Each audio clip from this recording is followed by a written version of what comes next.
This episode of Talking to Mod is sponsored by Sam's Barbershop in Northern Ireland. Not only can you get a haircut to look like an ace face, you can also dress like one too. Upstairs they have a wide range of men's and women's clothing to suit you for any occasion. So what you waiting for?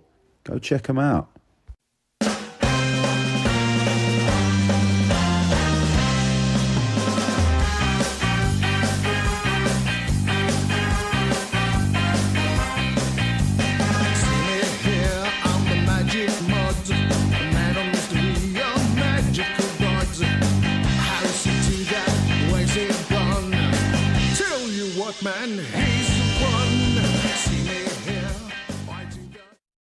How are we doing, everyone, and welcome to another episode of Talking to Mod. I don't have your usual guest on this week, to be honest. It's something completely different. The gentleman's name is Kyle, and his company is called Bittersweet Home Music Memorabilia, and he boasts probably one of the biggest Oasis collections of memorabilia that I have ever seen in my life, and I want to know more about it. So that's what this podcast is all about. There you go. What an entrance. That is the intro there, and I ain't even going to do another one. This is it. So, ladies and gentlemen, sit back, relax, and enjoy Talking to Mod.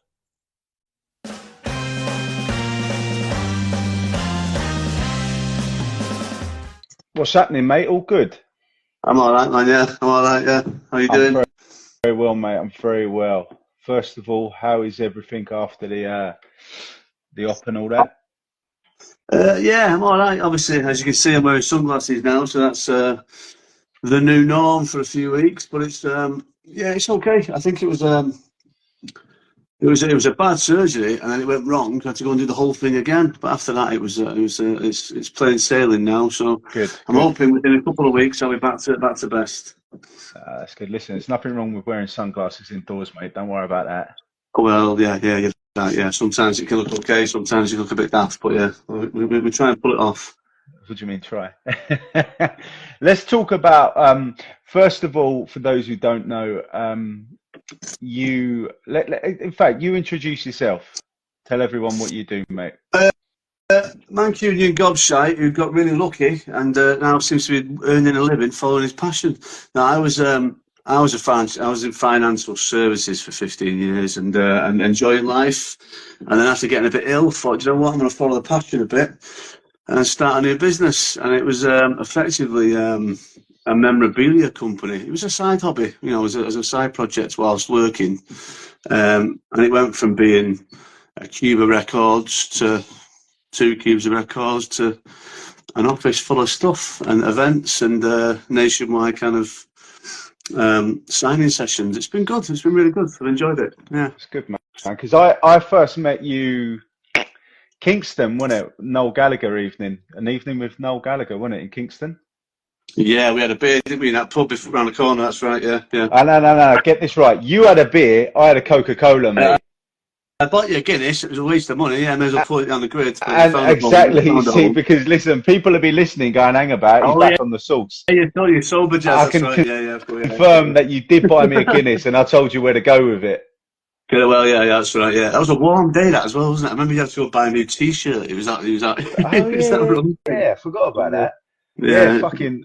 But that was a great day, and I'd like to say, it's the first time we met, and you gave me a lovely little parcel as well, and in that parcel, I had signed drumsticks by Tony McCarroll, and not only that, a lovely drum skin as well, signed by him to myself. And I've got like a little. I should have brought it out, as I said to you, I would have. But I've got a cabinet just going up the stairs, and it's got all little bits of memorabilia. Yeah. What else did you send me? Oh, and Andy Bell signed CD. That's thrown in there that you kindly gave me. A couple of set lists as well. Well, that's. I think for me, what I tend to try and do is bribe people. No, I'm only joking. It's one of these businesses where I kind of. Sorry, I just got a bit of water on my desk here. I kind of lose touch with what's valuable for people, and I'm surrounded by stuff, and the amount of stuff that passes by me here is insane. And a lot of it is. I'll show you a few bits and pieces before we go. Obviously, the main crux of it is. I'll put a few things aside here for you, but I think it's just good. I mean, with the group that I've got and the website that I've got, we get a lot of people sending their stuff in to get signed, and I see an absolute array of things. You know, it might be set lists, it might be guitars, it might be records, it could be anything. But yeah, the stuff that piles up, unfortunately now, which is a ridiculous thing to say, and people are going to think knobhead, the stuff that piles up is the kind of smaller stuff. And yeah, I think I like to sometimes bribe people with stuff like that. You know what I mean? It's fun and games. Decent. Now, there was a if my memory serves me right, there was about 5 or 6 other members at the bar that we were at as well, and it was a bit like fucking Top Trumps, right? This geezer pulled out a vinyl that was signed by, it might have been signed by Liam and Tony McCarroll. I think he wanted to try and get Noel to sign it, and then someone else pulled out like a Nebworth ticket, and then was it you pulled out a fucking shot glass? And I'm like, whoa, hang about, what's next? Yeah, I think I had a little pass with me, yeah. But it is, I mean, it's a weird game because, I mean, when I show you around the room in a minute, I'll show you this little ticket table I've got going on.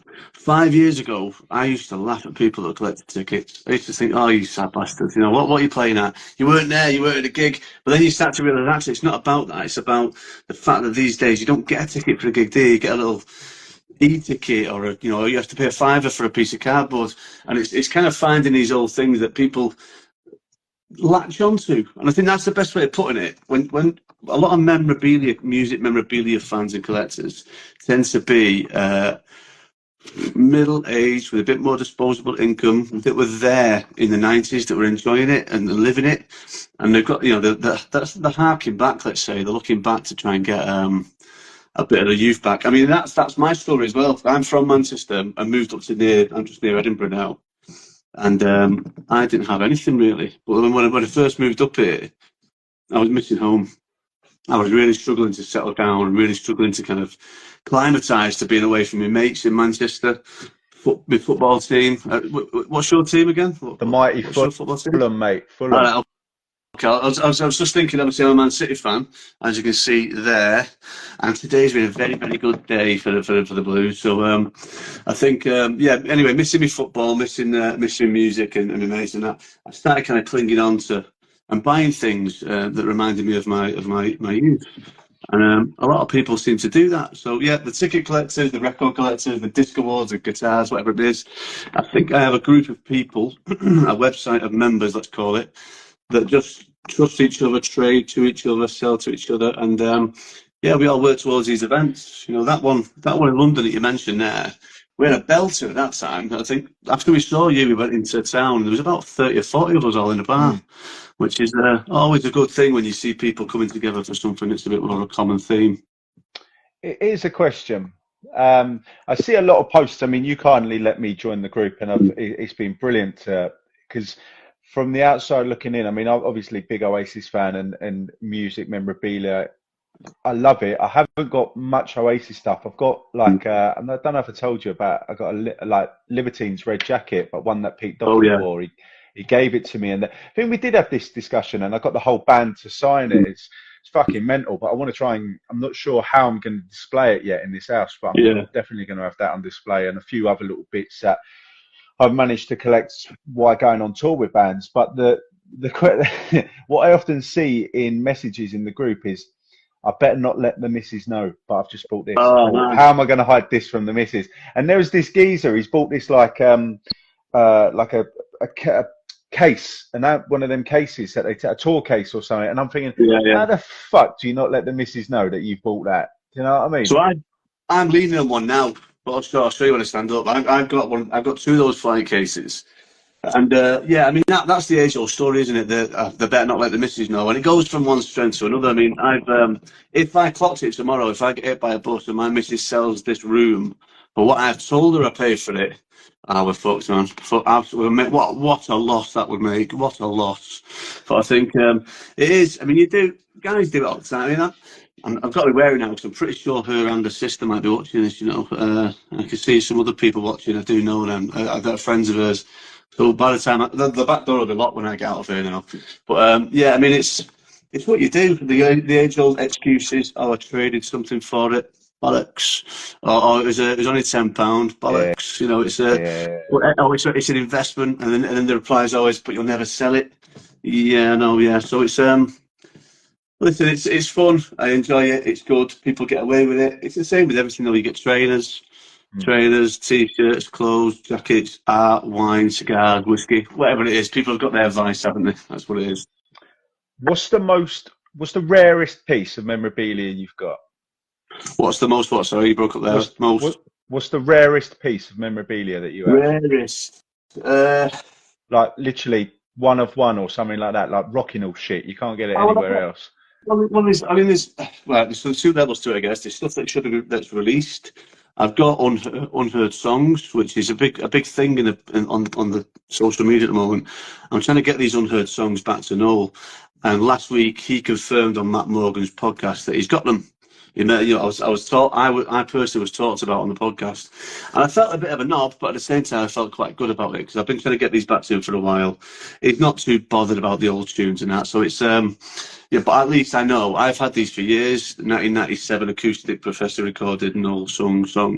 I've had them for years, and I've not wanted to put them online. I've not wanted to send them anywhere through the post. I've wanted to just give them back to him, and they're finally there now. So it's his choice what to do. So I guess they're kind of one of one because that's a recording.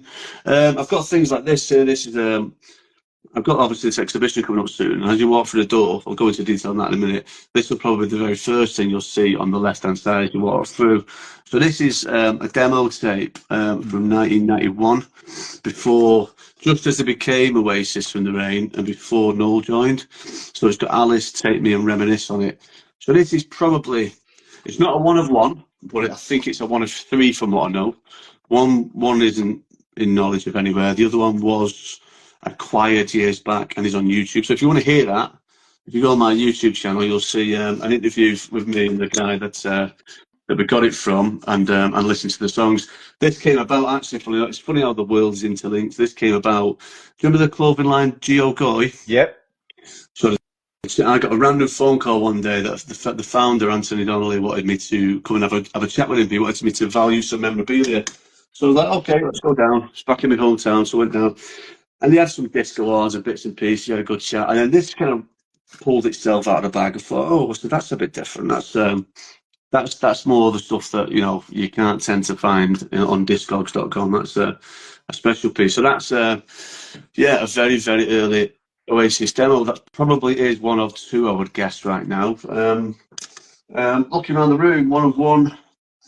I mean, there's all sorts. I mean, there's disc awards, there's flight cases, there's Vox boxes, all sorts. That cassette you held up there a minute ago, like how could you put a price on that if you were going to sell that? Like what? Comparables, I guess, like anything. But the next question is, how do you compare something like that? You look at things like there are other demo tapes, like the Swirl demo that not everyone knows, but you might have seen it. The Swirl case demo. Yeah. It's more known because it was reissued in 2014 and put in the box set. So it's more prominently known. I think I've got one somewhere. It's just up there. I'll show you in a minute. Yeah. That's more well known. So that there were 10 of them made, and I think about 7 are known around the world where they are, and they go for between 7 and 10 grand ish. Yeah, so that's I'd say go for. That's the previous past sold prices. Some of them are much less than that. Some are much less. Someone's got a bargain, but generally speaking, it's about 7 to 10 grand they're going for. So you start off there, I guess, and think about there was 10 of them. All the songs on that are also leaked, so they're also not brand new and unheard. So you break your way down, I guess. And I know of some demo tapes that are kind of similar to this, but later on with Noel on, I've gone for between anything from 4 to 8 grand. You put your bracket somewhere about that. I mean, I'd put it between 10 and 15. The problem is you've got to find a real music memorabilia extraordinaire who really wants to buy these things to go for that. So we've got this exhibition going on in June, and I'm going to have that straight away. The first thing you walk in, you'll see it on there. It'll like the first thing you see, and then we'll go right round from there. So I'd like to own a guitar or a band used instrument. There are going to be at least 12 of them on show at this exhibition in June. I'd like to own one of those, but you're talking the missus needs to be in a coma for a year to get away with that one. You know what I mean? So it's not easy to do. Before we get on to that exhibition in June, a few more questions about the memorabilia and that. So I find it fascinating. I mean, you must have done you've been in this game for a while now. You know exactly what you're looking for. Have you ever been in a situation where someone's tried to flog you off some moody gear? Oh Jesus! Listen, it's Oasis are the probably the second most forged band after the Beatles, I would say, because um, the signatures in the early days. I've got one somewhere. The signatures in the early days. So this is definitely maybe on the release day. So this was signed at Virgin Megastore as released the album. Now, if you look at say Liam's signature there, Yeah. and then if you look at Stoney's, and Bones, they're pretty straightforward. So they are the earliest stuff. They're one of the most forged bands, like I say, out there. I think in terms of getting moody stuff, there are fake bits out there, but you tend to be able to spot them. Fake stuff as in fake records and bootlegs and all that jazz. Listen, I've bought and sold bootlegs over the years myself. That if it's for an unreleased gig, it's quite a cool thing to have sometimes. Main Road on vinyl, for example, is quite a cool thing to have. Nebworth before it was official. But signatures are the worst thing. And I tell you what is even worse: the lyrics, forged lyrics like these here. So these are genuine ones. Can you see them there? Okay. Yeah. Who's that by? Is that Noel? So that's BNL, yeah, written in the hand of Yeah. Noel. So they're the things that you'll see them all over the place. You'll see them everywhere, and they sell for. I mean, I saw one sell for 30 grand in America. 30 grand. And it was fake. It was fake, but it's not. It's not like it's an easy thing to spot. You can't really spot these things and go, that's moody, that's dodgy. Some of it's obvious. The signatures are more obvious. I mean, the signatures. I mean, they've got this box set here, and I could probably tell you every signature on there has been got by me to me in person, but they're all pretty. They've all got the characteristics, and that's why the group in the website is so popular, because the amount of people that join up and show off the pride and glory. They go, look what I've got, wow! And you look at it and you go, shit. And they've had it for 10 years, 15 years, spent a fortune on it. But some people, most people take it in a good way, say, okay, I appreciate that.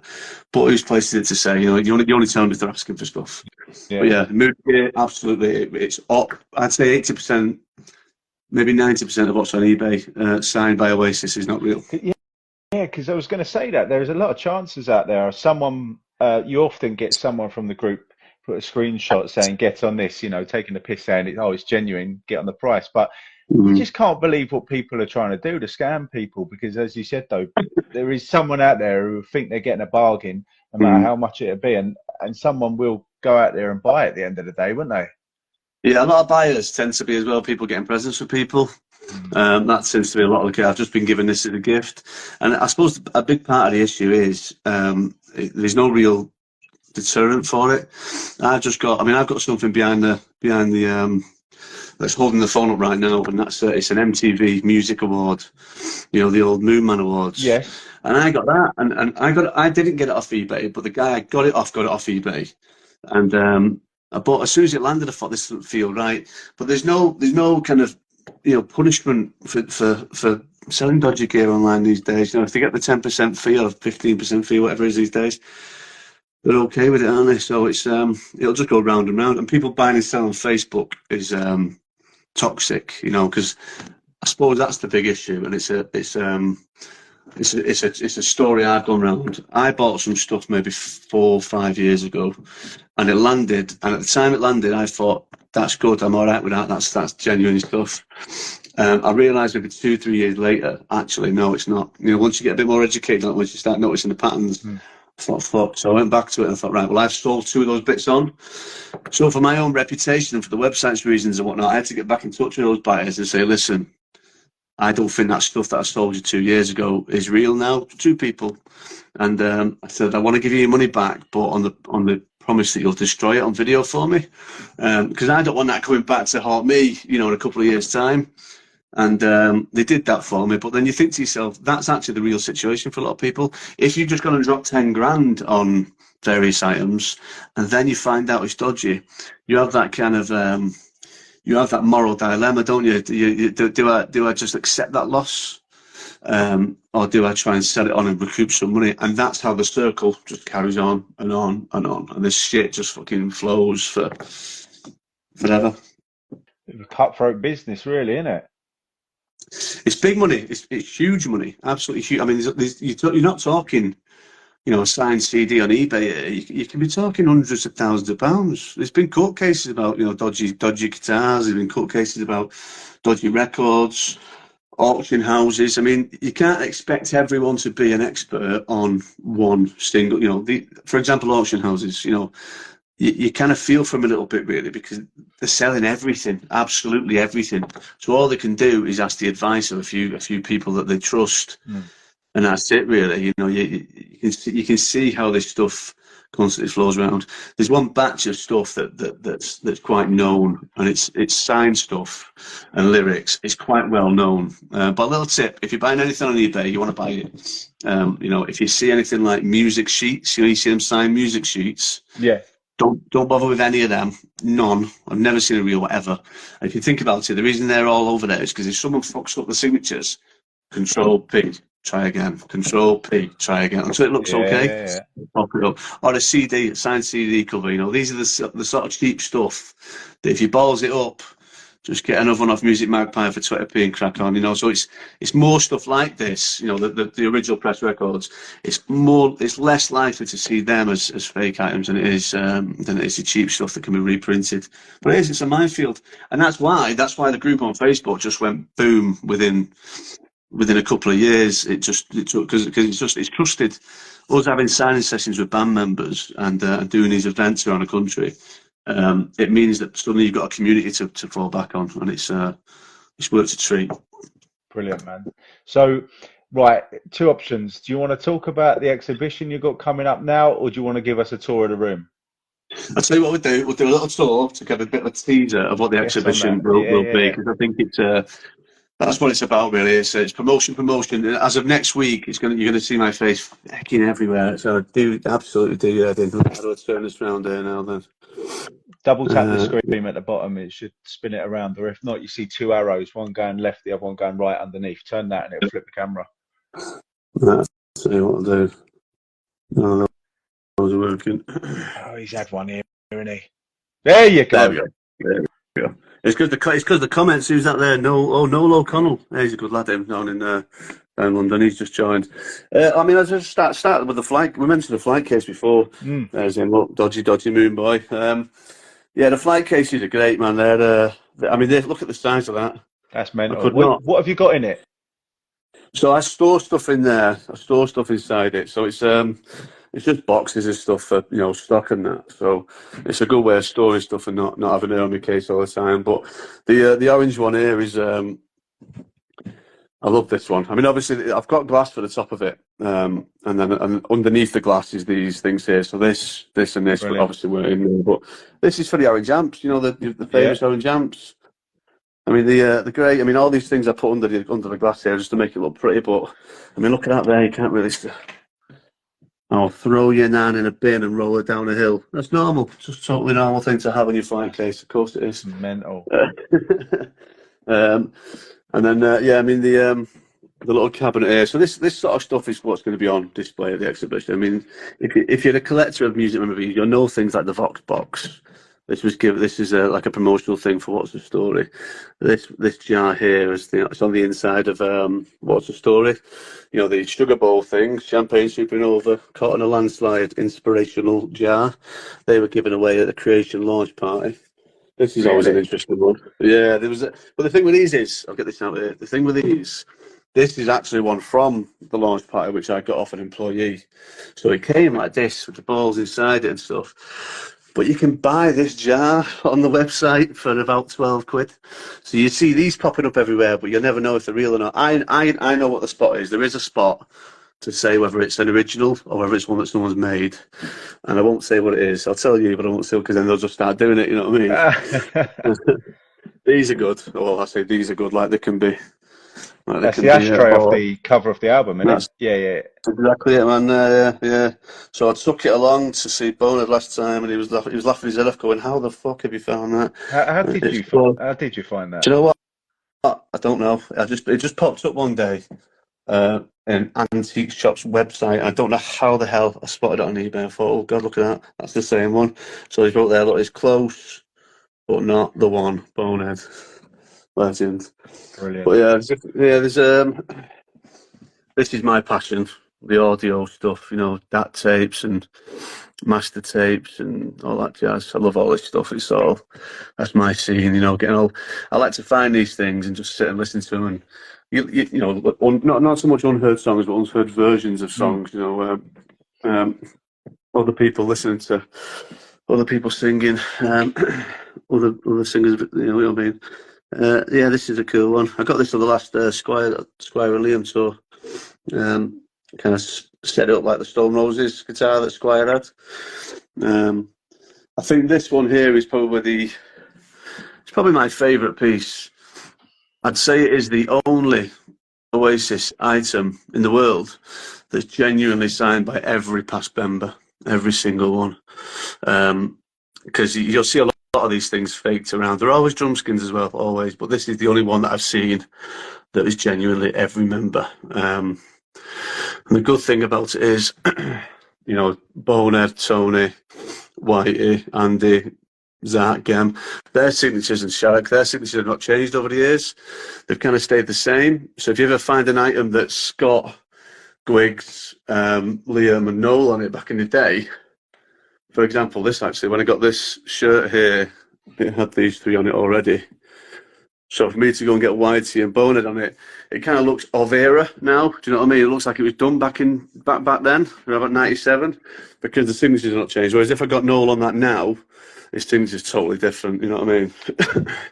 So see that T-shirt. Yeah, See, Noel's yeah, literally done his full name, hasn't he? Noel Gallagher.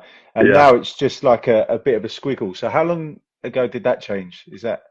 Uh, God, how many he had? I mean, that was the one that he had from the start, really, from '94, because that's on the Definitely Maybe launch stuff, and then it started changing down to kind of this style here, That's a bit of tweaking. yeah. I mean, yeah, you're looking at '94 to probably '96ish for that. And then about '97 kind of went down this direction. I mean, I'm hearing myself speak here and thinking, "You sad bastard," But that's what you got to do. You got to know that sort of stuff to kind of spot your fakes, and Of course, of spot course. your unusual items. This is the ticket table I mentioned Oh, before. that's brilliant, man. It's cool, isn't it? I mean, this is what I mean. A few years back, I'd have looked at someone doing this and gone, "What are you playing at? You have lost the plot." But they just look top. You know what I Yeah, mean? They look great. brilliant, man. They really do. And I think it's at the exhibition, I'm going to have like two of these, potentially three, because what's in there is piled upon piled. You know what I mean? There's tickets under there that are. In fact, if I pull this out here and show you this little pile here, this is from a previous. This here is the earliest ticket, I think. I mean, that's a that's when Oasis were the second support, set £4.50. Oh, You know what I mean? In fact, I'm saying that's similar before. That's October '93. I mean, these are really early items. You know what I mean? They're not something you can buy on eBay. Really, you tend to have to really search for these things. that's mental. This is pretty cool. Oh, The dartboard. brilliant. Yeah, this is on the obviously the Stop the Clocks, which is actually just there's a signed proof print of the cover. Stop the Clocks dartboard. 50 of these were made, Fuck. and they were done. Obviously, they didn't come in the frame. They just No, of came course, as they yeah. were with the darts and that. And then, yeah, there were competition wins around the world. So they change hands for about 800 quid, 800 quid to a grand now. But I just think when you put that in a frame, always about the tickets, Kyle. I can see his comments. Yeah, man, I definitely am. But it's yeah, I mean they just look great, don't they? When you frame something up like that. But that to me is how you make something a bit more of a special item. The display element of what you do with things.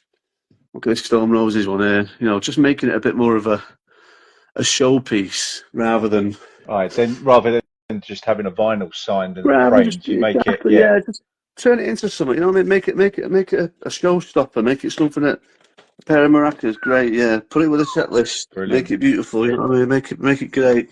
I think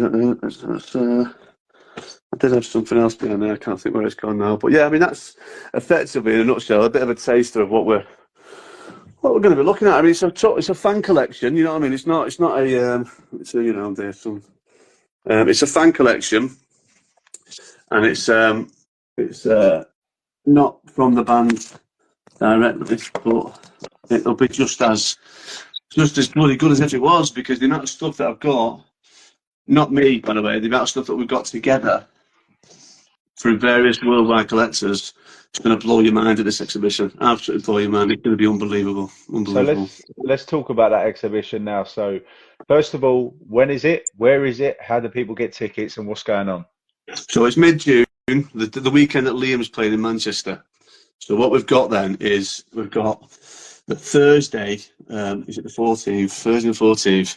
We've got some, other than having some entertainer come up from London, i.e. you, it's going to be an absolutely, I mean, what have we got on that night? We've got yourself, we've got a DJ, a launch party of only 75 tickets available.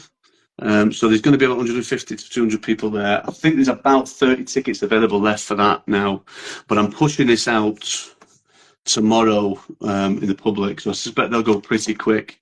The exhibition itself is on the Friday, Saturday, Sunday of that weekend at Salford Lads Club, and you can get tickets from bittersweethome.co.uk.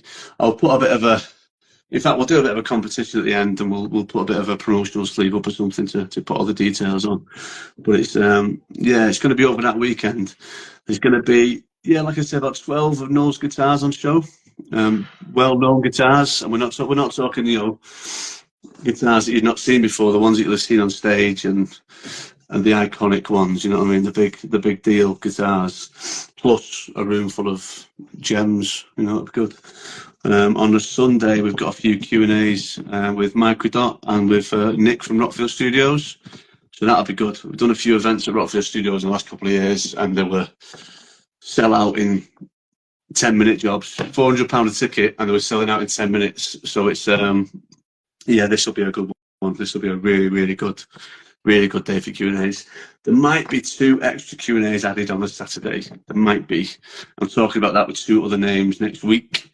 They're really keen to join and get on board. The word's spreading about it. That's what I really love about this. The word's spreading, and people are getting in touch saying, listen, I won't mind getting involved in this and having a little look at what's going on. So, I think as a fan, it's not an exhibition. I'm calling it an experience, because it's going to be an experience. It's not just walking around looking at things on the walls. There's going to be things that you can listen to. There's going to be something very, very special that's going to be put on a big screen right in the middle of the room. Mate, it's going to be special, very special. you ain't got a screen big enough for this fucking head, mate, I tell you. That's it. Well, you as well. I think if you doing the launch party is a massive, massive win. So I'm really, really appreciative of you doing this, because it is huge. I was looking at a few people to get in for this, and as soon as we met, I thought, oh man, that would be belting. That would be, because it's just you. You know what I mean? You're writing that scene. You're writing with the Buzz Muppets. So it'd be good. It'd be a really good gig. Really good. Appreciate that. I appreciate you having me there. I'm looking forward to it, because end of the day, I'm a fan just like everyone else going there. So it'd be nice to do what I've got to do and then just take it all in as well. This is it, and I think what I'm trying to do is I'm trying to make it. You go to an exhibition, what you do, you walk in, you look at a few things on the wall, you leave, you say that was great, you leave a review, you buy a poster and you crack on. You have a cup of coffee and you go back to work. I'm trying to make it like this. You can buy a VIP ticket to my event, and you'll turn up. If you buy the VIP ticket, it's the same experience. You don't get any extra. You're not going to be moral cover when you're there, but you'll turn up and you'll have a personally signed piece of memorabilia to you from various band members for you to pick up as you arrive. That's unheard of. You will not get that at any. That is class. So that's that. Then VIP tickets are doing quite well as well. There's quite a few of those are sold. So I have to do it on time slots, but that's a lot of nonsense, really. I'm just a few people have said online, why you're only getting an hour, you're only getting 2 hours. No, you're not. It's just for health and safety. Time slots for those 3 days. Plus, it being at Salford Lads Club, it's still a working lads club. You know what I mean? It's not something it's not like we just open it all day every day. They've got other things on. It's a thing, and that raising money for them. is 50% of the reason I want to do it there. You know, the last big thing I did was raising money for Teenage Cancer Trust. Me being affected by that so much over the well, for my whole life really. It means a lot to raise money for them, which is what I've done on the website quite a bit. But for this one, I thought, you know what? I'd heard that they were struggling a bit. The last few years have been quite hard for a lot of people. So the donations for charities have gone down quite a bit. So, yeah, Salford Lads Club getting a lot of money out of this is massive. So it'll be really, really good. And I think, yeah, if you get yourself on a website as of tomorrow, well, you'll start seeing promotion about this everywhere. Prop Store sponsoring the event. They're the ones providing all the guitars. So, yeah, they're going to be pushing it all over the place. It's going to be quite a good, well-supported event. Brilliant, man. Absolutely buzzing to get involved. Is there anything else you'd like to add before we close this up and I go downstairs and watch a shit series of Grey's Anatomy with the missus? With the missus, right, okay. Anything else to picking them up tomorrow, mate? I'm liking the comments popping up. That's quite cool. I need to do more of these live things. It's the No, I way don't think forward, so. man. I like it because it's like I'm looking at it now. What's that? Yeah, you see the numbers going up and down. Obviously, people are thinking I can't understand what he's saying. Coronation Street on speed, bin him off. Exactly. But the numbers jumping up and down. It's cool. No, I think. Listen, I'll put something out there. Oh, that's what we want to do. A little competition before you go. Yeah, a little competition. Let's hit it. So I think for this, like I said there, the VIP tickets, turning up and getting something signed to you by my band members and whatnot.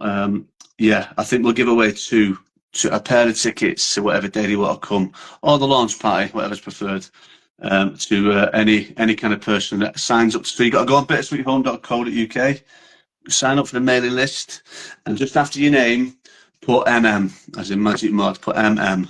Love it.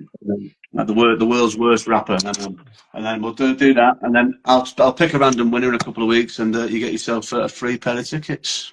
Couldn't be as simple as that. Sorted. And obviously follow both of our socials. You get burned at the stake. Fucking right, man. Well, listen, Kyle, I wish you all the best, mate. And I want to say thank you for showing me around your, what is it, a garden shed or a fucking office or? It's here. Yeah, it's a converted garage. Yeah, converted garage. I mean, I was upstairs in the loft. The West Wing, yeah. I was upstairs in the loft and my dad sorted this out before me a while back. I keep saying me and my dad did it, but all I did was put cups of coffee on the table for him, you know what I mean? So yeah, good old dad. Good. That's it. Right, yo, mate. Okay, well, I'll put some bits and pieces together and we'll go from there. Top man. Pleasure to have you, and I really enjoyed that, and I look forward to seeing you in June, mate. All right, mate. Top man. Speak to you soon. Keep the faith. See you soon, man. Bye-bye. Cheers. Bye-bye. Bye. Magic